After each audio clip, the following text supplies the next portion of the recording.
Cavaliers with 3 down linemen. Castellanos in the shotgun. Virginia brings the blitz. Castellanos in trouble. Hit as he throws. Hangs it up towards the end zone. And it's intercepted! Virginia has done it!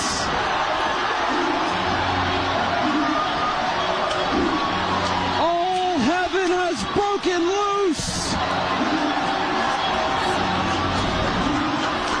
The kids of the Commonwealth swallow the field! 46-38. Virginia has taken down Florida State. Well, how many times have you guys watched it? Honestly, how many times have you watched the clip? 2. Twice? Yeah. Or the game or them storming the field? 2, twice. No way. I've probably seen it like 50 times on Instagram. Oh, yeah, well, that doesn't count. Like, actually just watching. I mean, you check the reels. I'll be watching that, like, the little 10 seconds. Yeah, so I've seen it a lot. Yeah, it's all over Twitter. What about you, Shane? You seen it a lot? Every time I close my eyes, I still see it. I'm right back there in Scott Stadium reliving the Sean, moment. It must be nice to see it and feel it, not just see it. Sean, right, I was just saying it must have been nice to feel it, not just see it. Y'all were there. It was electric. The atmosphere at Scott Stadium was unbelievable. The initiative to pack the lower bowl, it worked. Shout out to Virginia Athletics. We got moved down. We were not part of the 529 club this week. We were in the 109 club. Do you think that's going to be something they're going to try to do moving forward? Yeah. I mean, it's a good idea. I mean, pack the lower bowl. Why wouldn't you? I mean, it provides a... I will tell you, the angle of viewing is a lot different.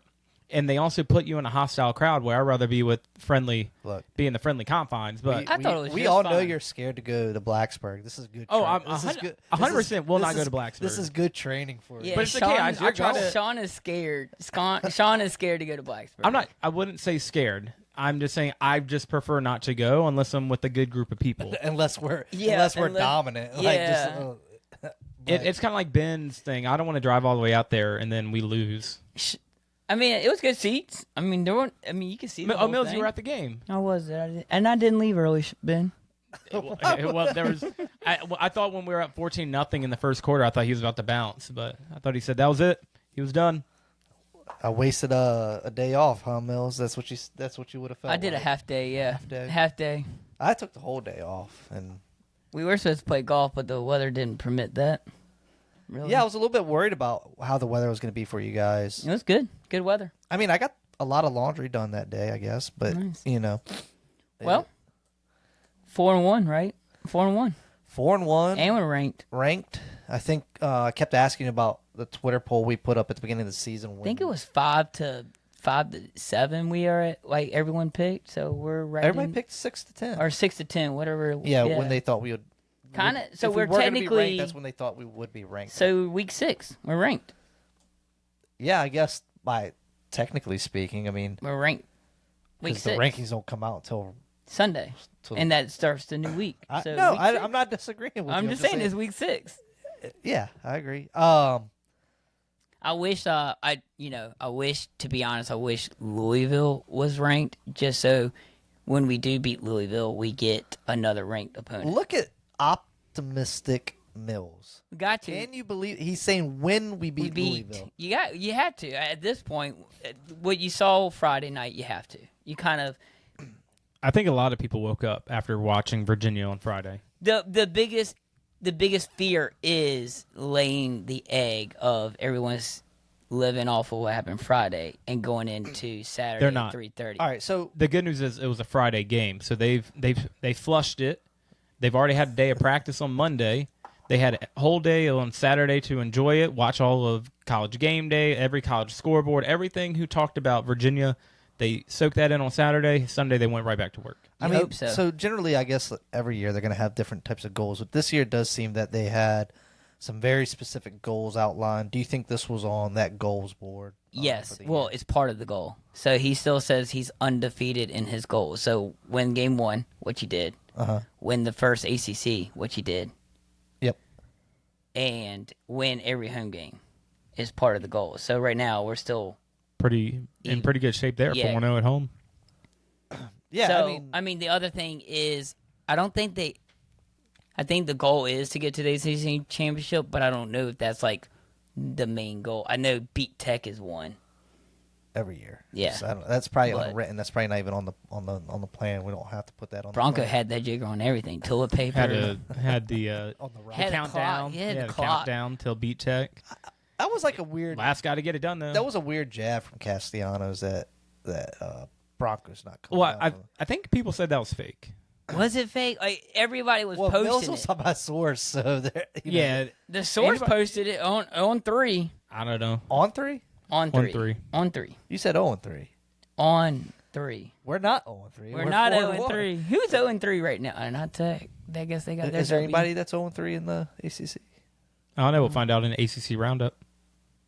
No, I don't think there is. Because Tech was 0-3. But they got that. Also, there's like week 5, so I don't think. double bye. No, I mean that it was an exciting game to watch, even on TV. I had colleagues that from work that aren't even UVA fans that watched, that don't even live in the state. They're Ohio State fans.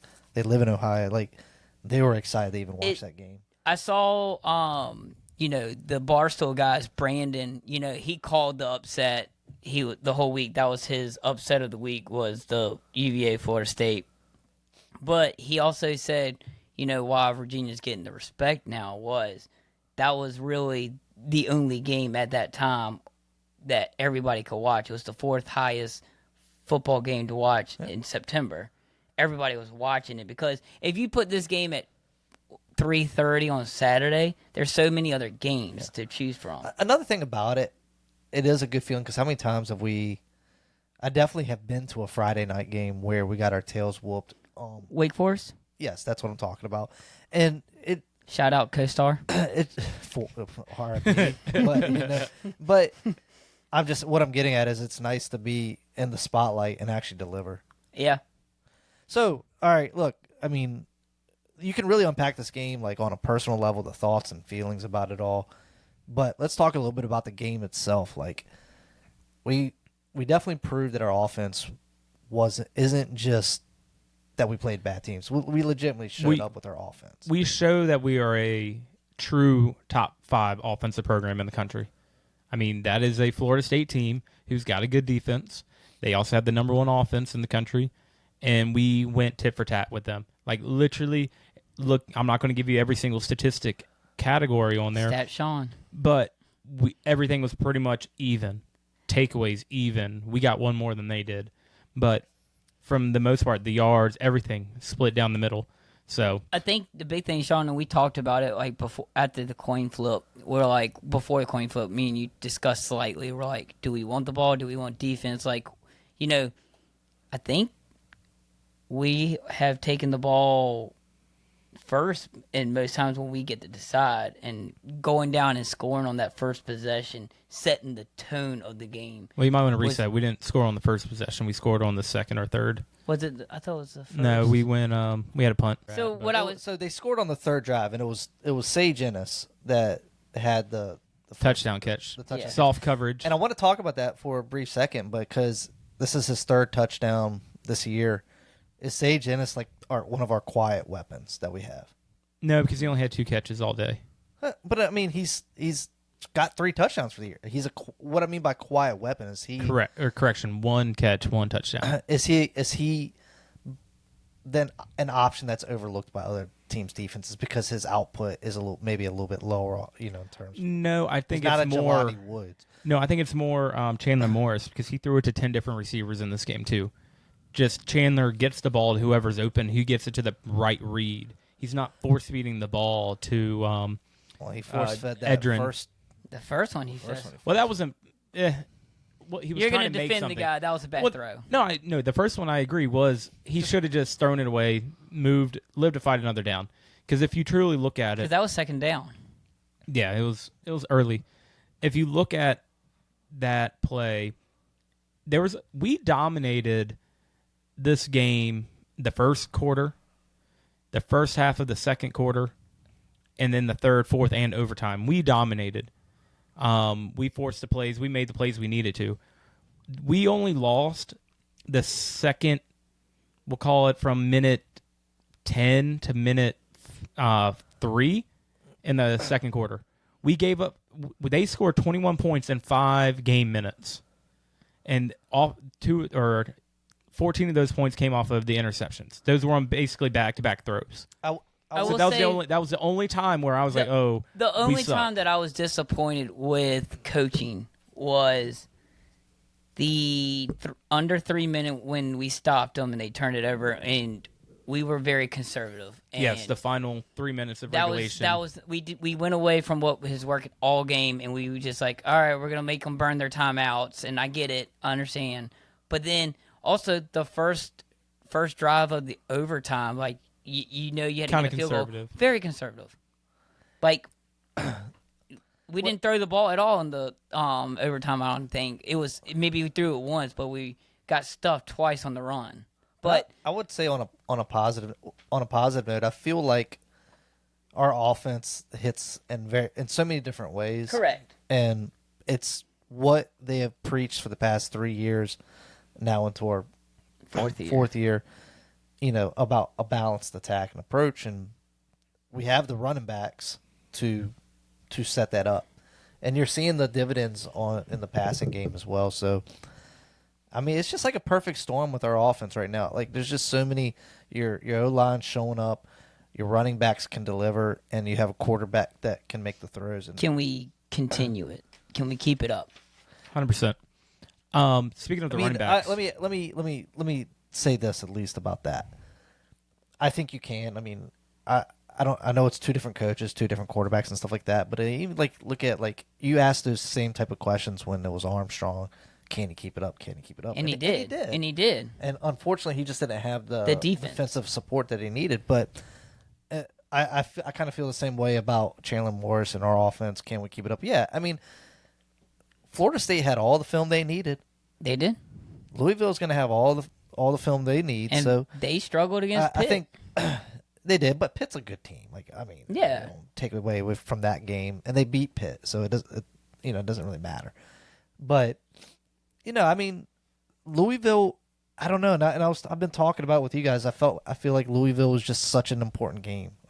Every single game is so important. I think we talked, off record, we talked a lot about these 2 games. Is we felt like Elliott's due for one. He's always due for one of getting an upset. And can we steal both? I got a fun fact there. I know I'm the stat guy. No, it's fine. Tony Elliott Uh-oh. joins only one other football coach in Virginia history to have 2 wins over a top 10 team in his tenure. Who's the other coach? Algro. Nope. George Welsh. George Welsh is well, what, since 2 we're- And he did that something? 4 times. Since we're talking about it, we said that Elliott always seems to have one big upset up his sleeve. Yeah. Is this his biggest? I think that's a pretty easy question to answer, but is this bigger than us being UNC? I think the UNC on the road though is a different atmosphere because you went in there and I think we beat them handedly. But we were also a 10, 15-point underdog in that game too. And that was way more unexpected, especially from us. But to your point, Ben, I think this was the most important win in Elliott's career right now. Is it the biggest? I don't know. You could throw it at UNC, but we beat them 31-27, and we had a losing record at the time, and North Carolina was undefeated, and we went into UNC and beat them the 31-27. They only scored 10 points in the second half to our 17. So really, that was a come from behind victory too. So I think that one's a little more surprising. This one, I felt like the lead up to the game, everybody felt like we had a chance. The vibes were not, we're going to go in there and get whooped. Except all the sports, except all the yeah. show hosts. I mean, some people called when you see the point spread of only being a touchdown, underdog at home to a top 10 team, you're kind of feeling the vibes are high. The entire day, I was excited, and it could have been the beverages flowing, but I didn't feel like we were truly an underdog in this game, and it felt like we had a chance no matter what. And you hate when I say we have a chance when it's 0-0, but then when we come out and we score the first 2 touchdowns, I'm like, no, we're legit. This is a different football team. Yeah, it doesn't seem like there's the scripted play thing. No, we don't. We don't have the scripted play program, the scripted play problems anymore. And so I think we keep saying it week after week. This is the best we've ever seen out of Des Kitchens.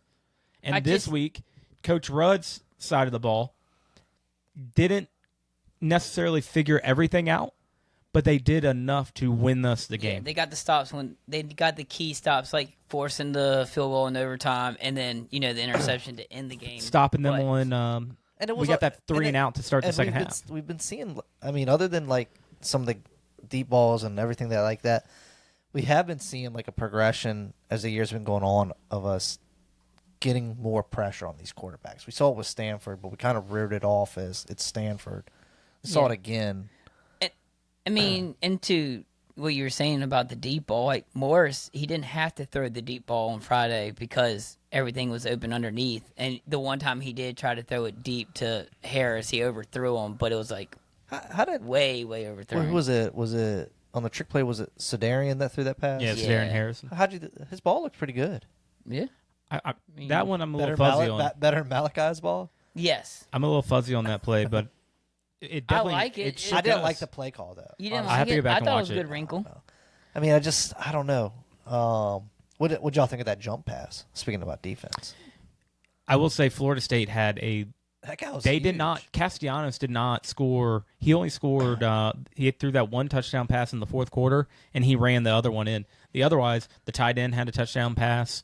I guess I have it in front of me. I guess Randy Pittman Jr. had that touchdown pass. Then they had the Wildcat on the other 2 rushing attacks. So really, he didn't touch the ball in the red zone and score. I guess because Deuce kind of tore it up a little bit. I mean, Deuce did do his thing. Yep.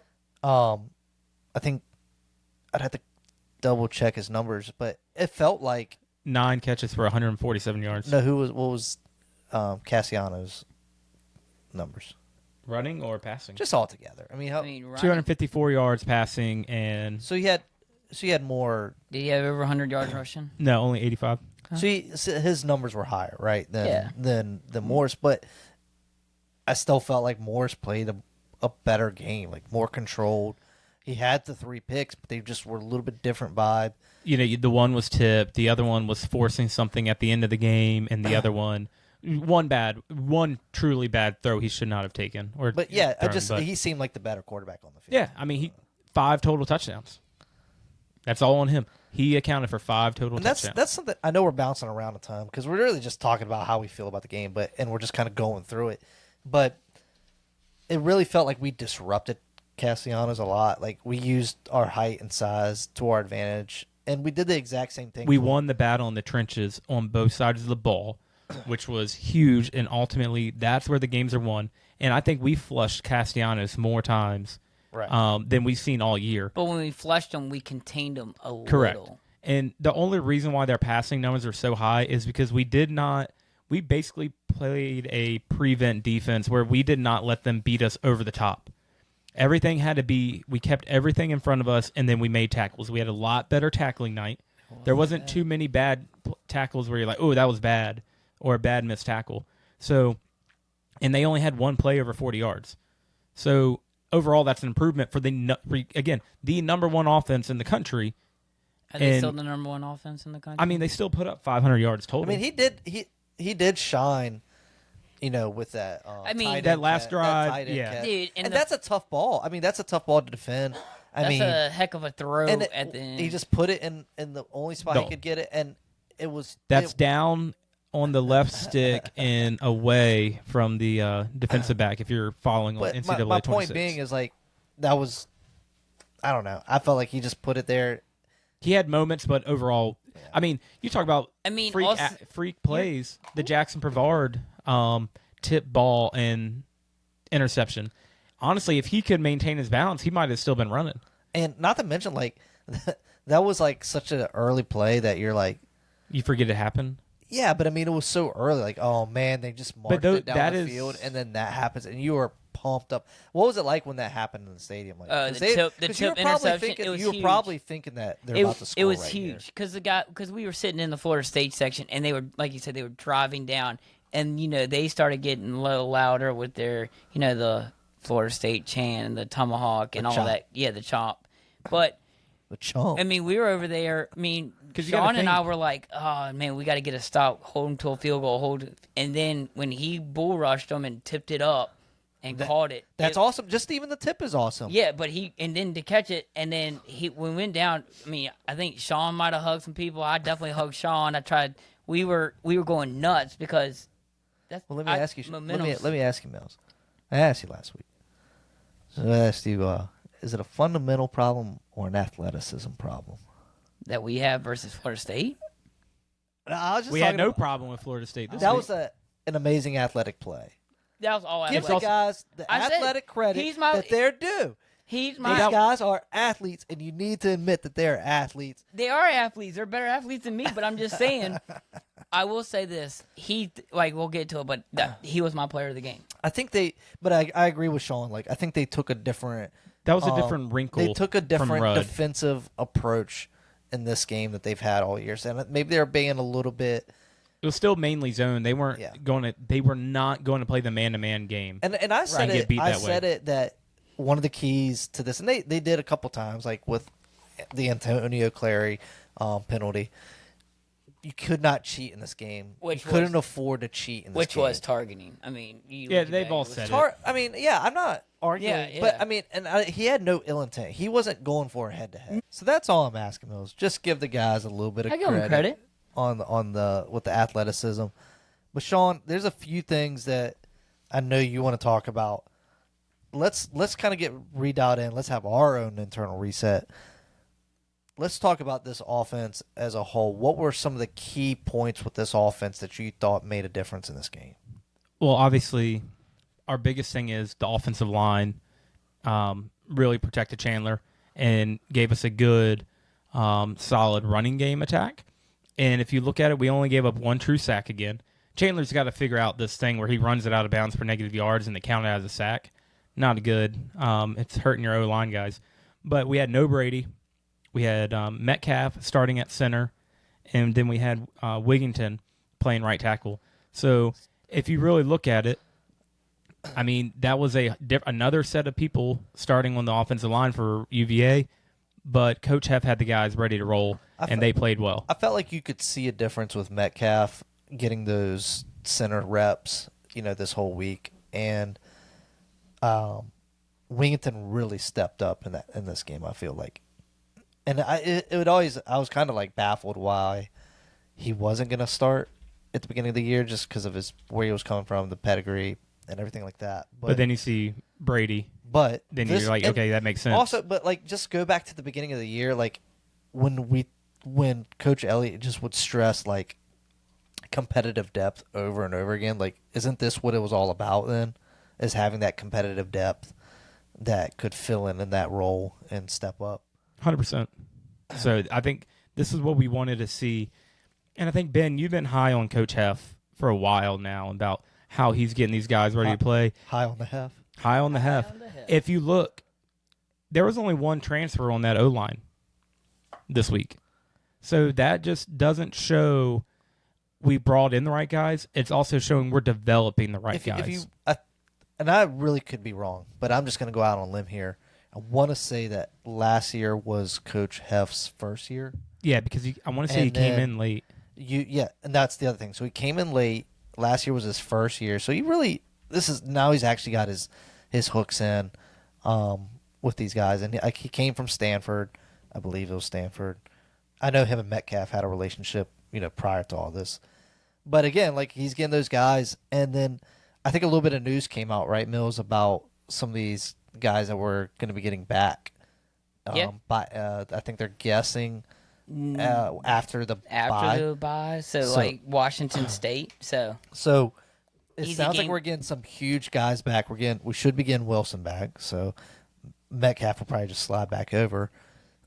We should begin Unamba back. Namba, I believe he's coming back. And then I want to take a stab at this guy's name.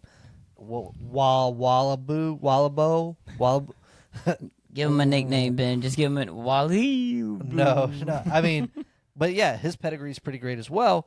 And It so- just goes. Wallaby. It just goes to the depth. It Wallaby. goes to I think the it depth. looks like Wallaby. 6'6", 301, big boy.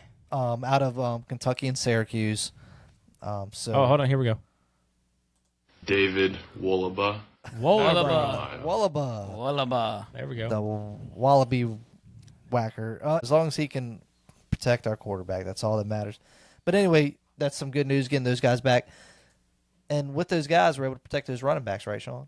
Yeah, 100%. And again, this O-line they only allowed one negative rushing play and one true sack. So shout out to those guys. It definitely showed that this was their true test, and they weren't even 100% that we wanted them to be, and they showed out. So I think Elliott really talked about Metcalf's prepreparation, And he was ready to You guys got to ready meet go. one of the running backs on the field, right? Yeah, Yeah, your boy Wally. we met a few players. We met a bunch of players down there on the field. And I want to note, like, every single yard, we're really deep in the running back room. I mean, X's wheel route was awesome.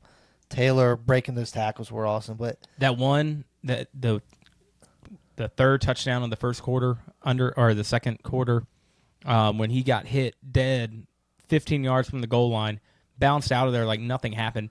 You can hear it on the game replay, and you just hear the crack. you thought the play was over. Oh, 100%. You thought the play was dead. He got the contact was just so loud, and then he emerges out of there and scores, and it was just unbelievable.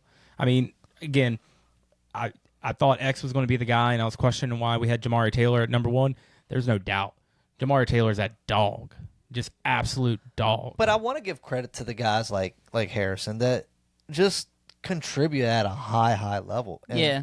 Like we shouldn't have to worry about being in a situation last year where we have a wide receiver converting to running back. We're not in that position. I think we should be getting Noah Vaughn back here in a couple weeks as well. So. And what's crazy is we have the leading FBS rushing player on our roster, and he's our third back.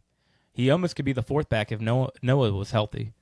So I ran into him on the field, and I told him to keep his head up and be ready for when his number was called, because he could come out and produce like he did against William & Mary. He's even said he might come on the podcast. Do a little. I'll have to work on that. I mean, there's just, like I said, there's just so many amazing plays and awesome plays in this game to really talk about. There's so much we could break down on the offense. I mean, yeah, it was just exciting. It was just a legitimate offensive, exciting show.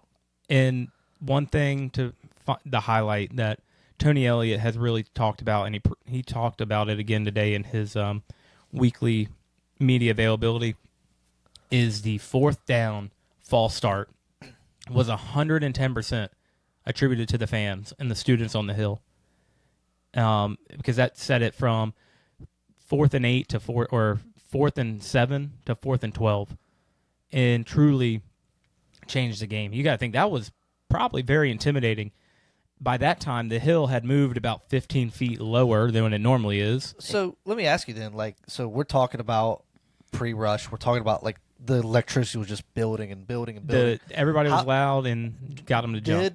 What do you think the pressure on Will was like when he kicked that field goal? Oh, dude, we actually got to meet Will on the sideline after the game. I guess he got You one should of the game apologize. balls. Just put it out on the air. I'm not apologizing. I said It what was I a said. decent kick. It was a decent kick. I don't think that was decent. I think that was phenomenal. It was 39 yards from the far right hash. But that's where he wants Awkward. it. No, it's not. Yeah. No, nobody wants to hook it because then you But- overhook it. But regardless, It was he decent. came He put but it regardless through. to add to the layer of pressures he struggled the game before. That's got it. He also hadn't tried to field. That wasn't a point after attempt. My point being That was his first field goal attempt of the entire game. My point being is that he had that ability to put that behind him and move forward Correct. on this, and give him a lot of credit. We'll say he was a little. He told him it was the best kick of his career. I did tell him it was his best He's got a kick long of the career career. ahead of him, which was Well, Hey, I don't see Elliott manifested it all week. He said, "Hey, we'll be ready. You're going to kick a 50-yard field goal for us to win this game," which theoretically it was not implausible. But I didn't want to it was a forget good- about really what I just didn't want to forget about him. Yeah. Before we really talk about the ending of this game and what the dynamics were. There's just a boil. You ever see those pots boiling when you do the crab pot and you got the top on, it's just rattling around. It probably felt a lot like that. So while we were watching I was watching my videos back, and while I was recording the referee when they had the 11.5-yard bobble, that was never even close to being a catch. You can't bobble the ball the entire length of the end zone and think you're going to score a touchdown on it. Come on, Flores. Get off of X and think that was a touchdown. That was not you didn't get robbed. You got to possess the ball. You could clearly see both hands outside of the ball, and the ball was still spinning. He didn't catch it. Go cry elsewhere. If that gets to be a catch, then we get to have that. We get the fumble. We get the fumble. So, but yeah. So I'm recording the officials to try to see, get the reaction because this place is about to go nuts. And I'm starting to see fans already jump down off the wall on the other side. They abandoned the hill at this point. They're like, there's no stopping this crowd, and there's nothing we can do about it, so be ready for it. And it was beautiful. I think everywhere on X, all the social media accounts are calling it the fastest storm fielding. Now, do you ever. think that, there's definitely another side of it? Do you think that it needs to be managed better moving forward? No. I don't think there was enough people there to help them because it looked like they pulled. Because it was we were the 6-point underdogs. Is that why? I don't know. They didn't have enough people there to back them up. Well, back in the day, they had the bushes. So Well, no. I'm just saying in general, they didn't have the RMC staff there to push them back. The problem was there were so many people trying to get on the hill. It was just pushing in on itself. So, and like I said, normally they're like 10, 15 feet up the hill above the advertising banner. They were all the way down to just behind the end zone. They were on the orange. Basically. And it was so bad. Like we picked up on in the stands, they removed the ACC UVA goalpost padding cover. And they had the old school ACC pad on there too. I guess that's probably the biggest disappointment that the UVA students couldn't get the goalpost down. So also, I was fully calling it if they won that the goalposts were going to be taken off the field and completely erected on the lawn. They did. Someone posted back when we beat Clemson. The student section ripped down the goalpost before the game was over. What did they do? What do you think they had to do? They had to stop the game, and then they removed the goalpost and made all the fans get back, and they played out the last 20 seconds. They got to hold the post up or whatever. No, they put it on the sideline and then went to the other side of the field to finish the game. I need to find an old clip of this. They did. They had an old clip of it. I think yeah.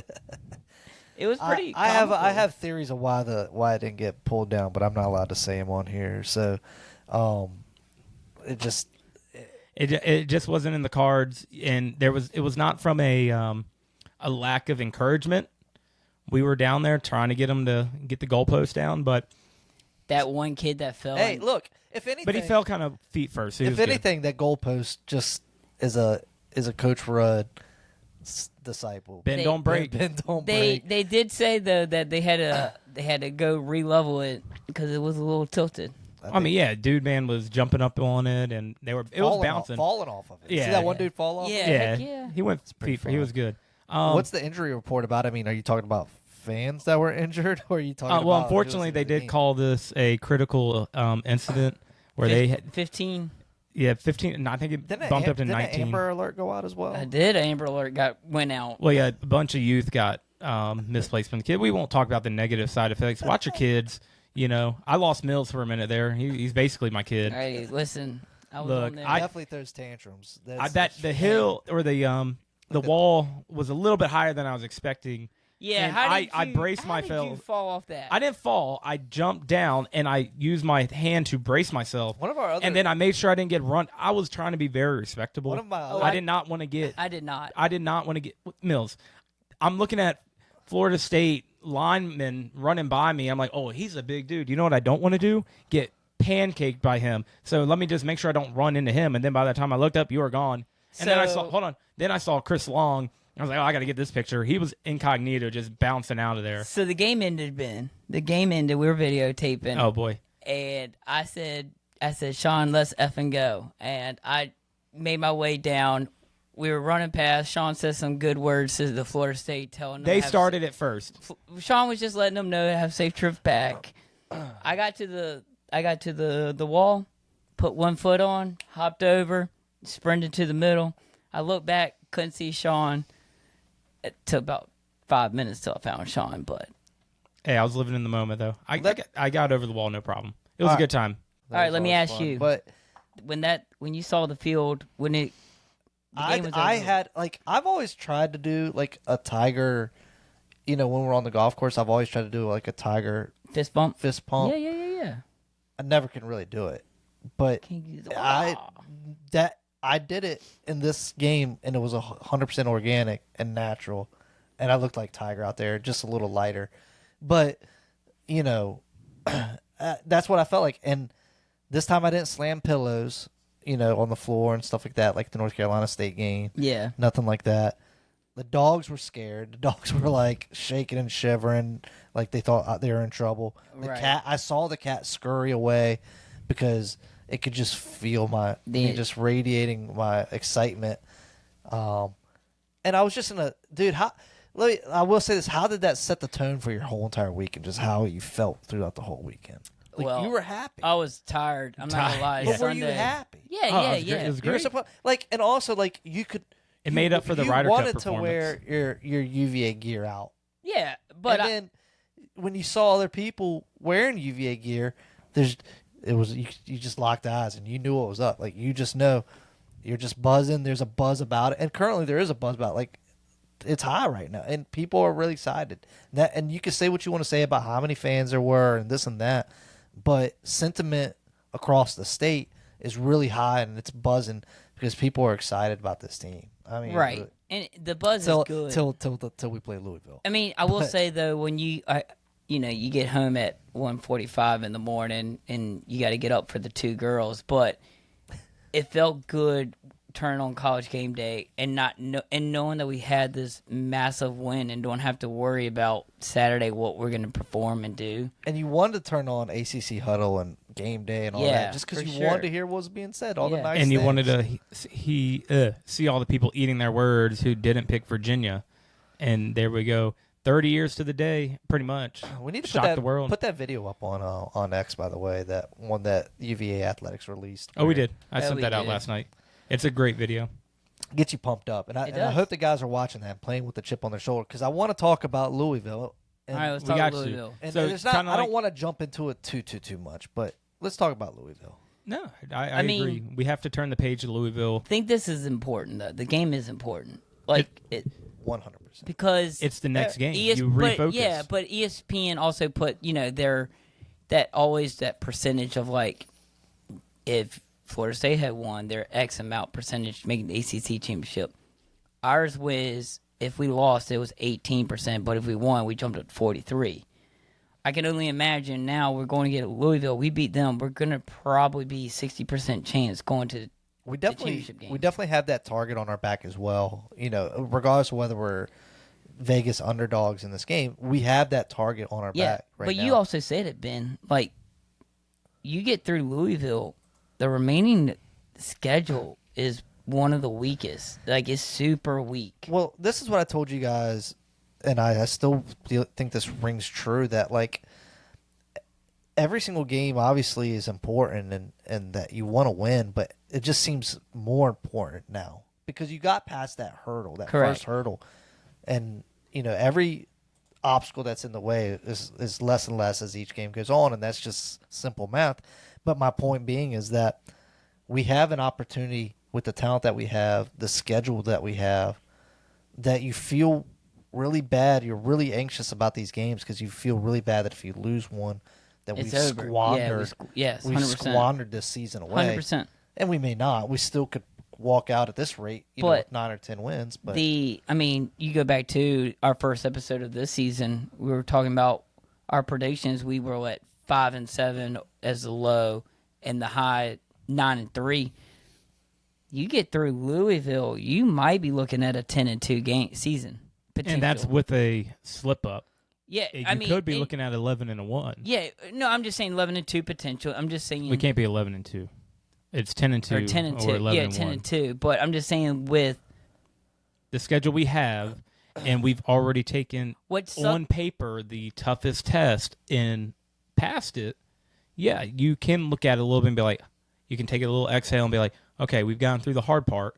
Well, I now would we say just still this got to is take care another of hard part. Yeah, it's a good test on back-to-back weeks, a And on the road road game. game. Yeah, We still have two like legit huge 50-50 games. North Carolina. Well, I was gonna say Cal and Louisville. yeah. Cal and Louisville. See, I think we could. I think we're more on the 65% on beating Cal. UNC is. I think there's still the verdict's still out on them. I didn't realize Cal is a sneaky 4-1 right now. Yeah, but they also like San Diego State or somebody like that. I believe it's. Yeah, they no, lost San at San Diego State. Yeah, they I got like blown that. out, didn't they? Yeah, 34-0. Yeah. So yeah, I mean, this game is really exciting. They've got Miller Moss. Louisville is a well-coached team. But I will say this, and we were talking about this earlier. We're due a win against Louisville now. Yeah. We play them tough every single year. I looked at it the past 3 games, touchdown, 4 points. Like so, Right. we're always within striking distance. And of you're beating them. also saying it's we're what we won 5, lost 8 against Louisville.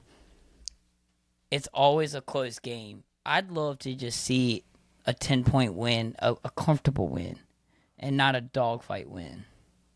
Yeah, I mean, I think it's going to be a dogfight win again.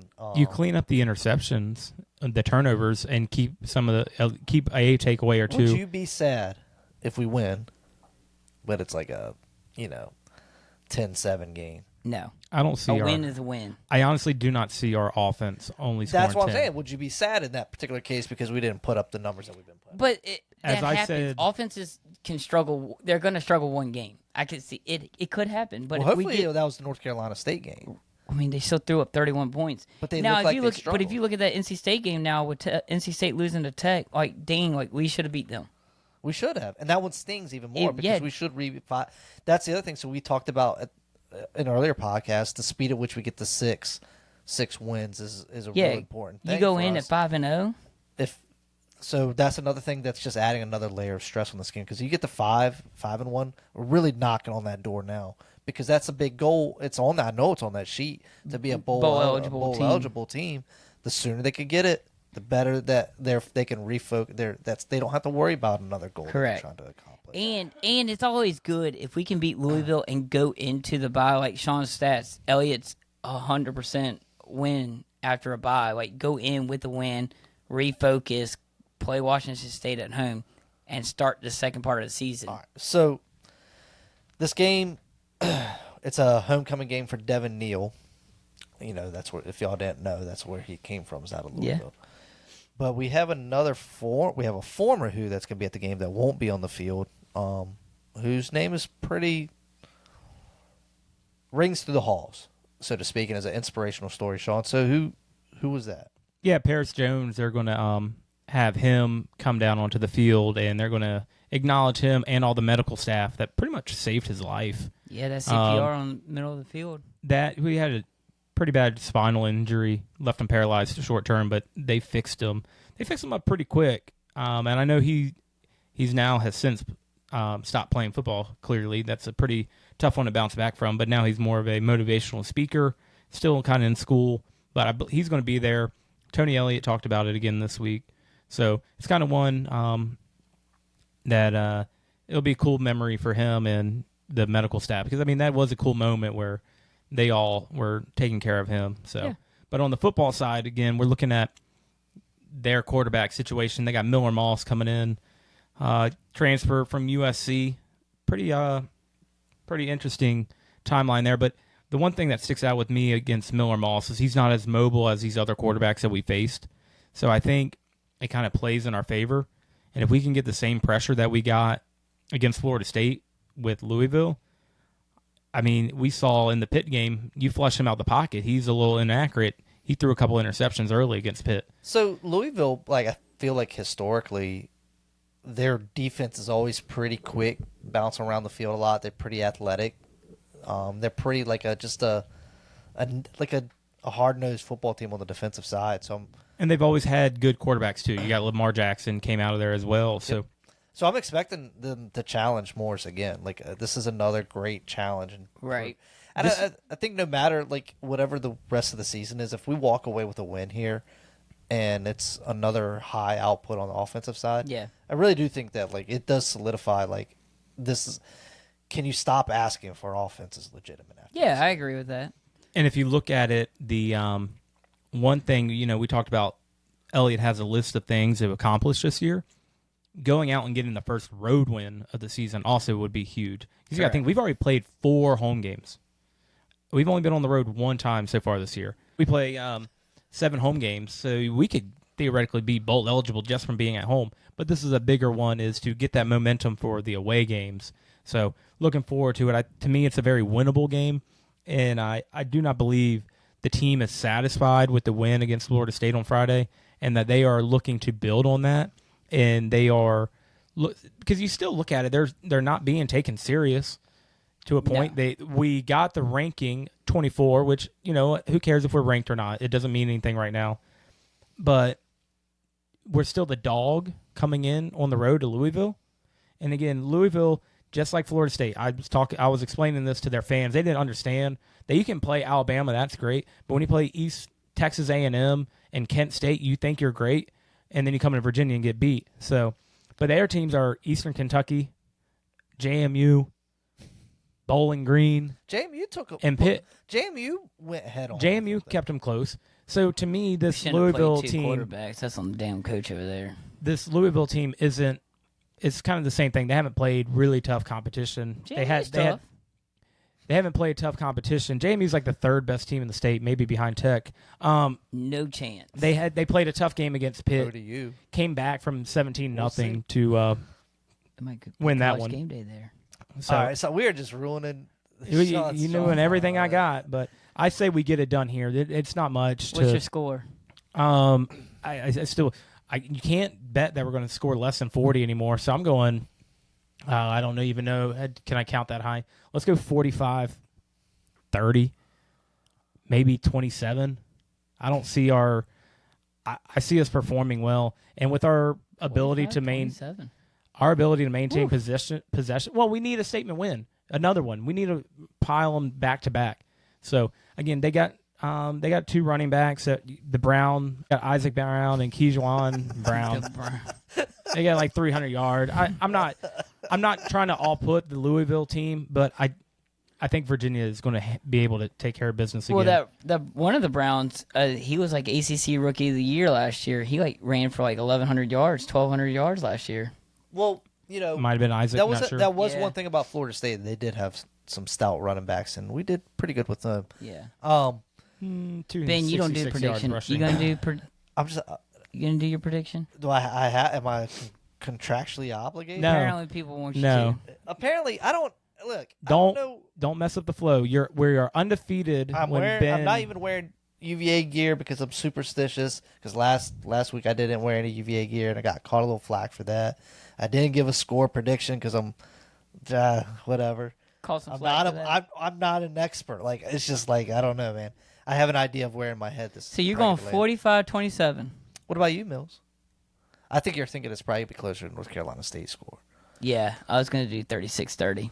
The flip. The what's it called? I'll do 36-30. I mean, I like our we're at offense. 6.5. We talked a little bit about injuries already. You know. Yeah, I think we did. I think one thing to note that I listened from Elliott today was Clary is still not fully close to go. It only took him 2 snaps before he got kicked out the game. I mean, that happened right in front of us. He was gonna go until the wheels came off, baby. So. He bought himself some more time to rest and relax. I did see him on the field at the end of the game, which was nice, like toward the very end. You've and had then watching 7 it- years to see him. Well, no, I'm talking about. I meant like I saw him on the sideline during the game too. I thought he had to go to the locker room. They I just saw take him your on. helmet now. Yeah, so he was still on the sideline, but he should be back. They're one of the other offensive linemen. They're waiting. They don't want to rush him back. Which why would you right now? Right now, where you got good depth there. So and then there was no injury designation for Chandler Morris. He was fine. I think he went 6 for 7 after He he did hit banged his that finger. thumb. that He had a thumb. thumb. Might have had a thumb sprain, but winning cures all. club on him. The club one. Melton, Melton has a club on his hand. He's got a broken finger. But I mean that you talk about what could have been. We stopped if we would have got that fumble to stay in bounds and recovered it. That would have been 2 big drives we took away from Florida State. So I was a little worried at a moment in the game. Y'all probably saw it when y'all actually came home and watched. It was Chandler Moore's hitting his finger. Oh, no, we saw it. Yeah, we Because that was saw right it. in front of us. Yeah. We were on like the 23, 25-yard line. Yeah. So, All right. I think it's started to get a little bit more important to understand what, now that we're actually in this little mix of things, what's happened in the ACC this past week and how does it impact us? So the ACC has some decent games. So as you know, Georgia Tech had to come back from overtime and beat Wake Forest 30-29. So they're still ranked. They're ranked, I think, top 15 still. Duke mollywopped Syracuse 38-3. Louisville beat Pitt 34-27. California beat Boston College 28-24. Virginia Tech beat NC State at NC State 23-21. Let me tell you guys. Does that, Alabama beats Georgia on Saturday night, which helps us because that makes our win against Florida State look even bigger by Mills math over there. Mills Well, math. but Mills I'm just math. saying, strength of schedule, Well, what I was telling you, remember, Sean, we talked about this. Every team we play, we want I them told to you win. we need a cheer for those teams. No, I'm talking about the teams that we're about to play. We need them to keep winning until we play them. Yeah, I mean, Actually, I would love Tech to win out until we play. Well, them. I do think Tech is going to make a bowl. I Yeah. really do. I think they're going to be close. I think they're going to have a very similar season they did last year. And honestly, when you see a game like this, you're like, it does reaffirm that like you cannot take them lightly. No, but more so the thought I was trying to complete here is the Alabama win and not completely S in the bed helps because if they would have drop off completely, then that Florida State beating them doesn't look as good. correct. If Florida State goes off to S the bed the rest of the year and turns into 2024 Florida State, it doesn't help us either. But when you have the one team we lost to already, NC State, lose to Virginia Tech, it really doesn't help us. No. It gives that other But the good podcast thing- something to talk about besides Speaking attendance. about Florida State, I do want to say this, and just it does bother me that Tommy Castellanos is talked about as a Heisman guy, and I feel like they played nobody. But I'm saying it bothers me because I feel like Chandler Morris is. If you just stack them two you take together, away like, two or got three of some those acknowledgement interceptions. in the He's top 10 Heis- in the Heisman. Candace. anyway, He's top 10 currently. But my point. and then to end was the nightcap. Stanford beat San Jose State. Oh, good for 30-29. So Oof. some of the games for week 6 that are big is who's gonna win the Clemson North Carolina game. So that's a noon kickoff. The Miami Florida State game is just interesting Yeah. because that Florida State's reeling. Do you want Florida State to win that one, or do you want Miami just because of the ACC? Honestly, you want Florida State to win because Goes back to we your argument earlier. we Yeah. hold the tiebreaker over Florida State with the head-to-head win. So if everybody comes down to one loss, I think we would be in the championship game because we hold the tiebreaker over Florida what's State. going What's going on with SMU? I feel like they're Quiet because staying they're on. quiet. They're 2-2. yeah, but They haven't even played an ACC game yet. yeah. I guess maybe that's just what it is. It's just they haven't played an ACC game. They open up against Syracuse this week. Syracuse fell off completely. Well, that Obviously, you quarterback lose the getting quarterback, but Virginia Tech plays Wake Forest. and they're hungry. Wake Forest is hungry. That's Especially after that. that's overtime a loss. I think Virginia Tech's probably favored in that game, but yeah, by 6 that's a game I wouldn't want to play in. Yeah. Just because they're due a win and they're hungry and, they and almost the beat way, Georgia and Tech. the way they lost against Georgia Tech was horrendous. It should have been offside. Yeah. So, a few things I want to add. If you're in that social media space, I've been happy about this. Or kind of spotted these out. There was 2 big influencers at the game on Friday night. By the way, Biggie Cook the Books was there. He was hilarious. We ran into him on the Field Storm, and then G-Fed on G-Fed, yeah. YouTube. Currently, he's doing the 100 stadiums in 100 days. He was there, and he stormed the field. So pretty cool to see that people on social media are picking Virginia for stuff. So, yeah. Sorry, guys. Hold on. Yeah, I need a cough button. Well, Are you gonna? Is that about wrap it up? I'll wrap it up. Yeah, I would say so. All right. So that about wraps it up. But I want to say something. I didn't give you guys one of my hacky monologues, but I do want to say as we're heading out, before we head into this game, that the guys have just got to win. We have crossed the Rubicon. All we got to do is win.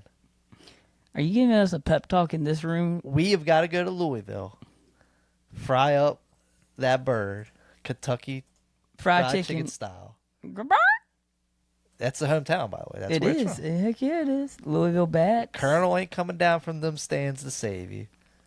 Colonel money's If not you're going to there. do this, you better give us a score prediction. If you're going to do this, you better All give you us gotta do is win. Let's fry these birds up. Go Who's. All right, give me that score prediction then. Don't force it. Don't ruin a good thing. He's undefeated. If you got a sticker, And if you I can't go to games anymore. hey, if you're new listening because you got a sticker, please leave us a comment. I gave a good amount of them out, so cardiac Who's are we out were there. passing them joggers out like hotcakes. Were people taking them? Yeah, Yeah. they were like, "Oh, we'll look them up. We'll look you up." What if we get like 50 new listeners? I mean, we did spike on YouTube by like 10 or 15. Oh, that's good. And while you're checking out, I don't know. Are y'all gonna watch that new football show on Hulu? Chad Powers? I'm interested. Absolutely. It looks good. Looks So, fun. all right. Beat Louisville on 3. 1, 2, 3. Beat Beat Louisville. Fry the birds. Go Go Hoos. Hoos.